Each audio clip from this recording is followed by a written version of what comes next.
Hi guys, সবাইকে welcome জানিয়ে শুরু করছি কুক উইথ প্লাবনীর নিউ এপিসোড। এই গরমের সেরা ফল হিসেবে সবার আগে চোখে পড়ে তরমুজ। তরমুজ কিনে বাসায় এনে আমরা নানাভাবে খেয়ে থাকি, তেমনি একটি রেসিপি শেয়ার করছি, তরমুজ ও পুদিনার সালাদ। স্বাদের ভিন্নতা আনতে সাধারণত বাসায় এভাবে আমি তরমুজ খেয়ে থাকি। আজকে সেই রেসিপিটি আপনাদের কাছে শেয়ার করছি।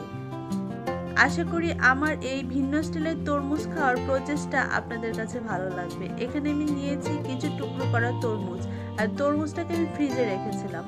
অ্যাড করে দিলাম সামান্য একটু বিট লবণ, তারপর দিয়ে দিচ্ছি কিছু কাঁচামরিচ কুচি, কিছু পুদিনা পাতা কুচি ও কিছু টুকরো করা লেবু। এবার সবগুলো উপকরণ ভালো করে মিক্স করে নেব। আর এটা মিক্সড করে বেশিক্ষণ রাখা যাবে না, সাথে সাথে খেয়ে ফেলতে হবে, কারণ যেহেতু এখানে বিট লবণ দেওয়া হয়েছে আর তরমুজ থেকে খুব দ্রুত পানি ছেড়ে যাবে।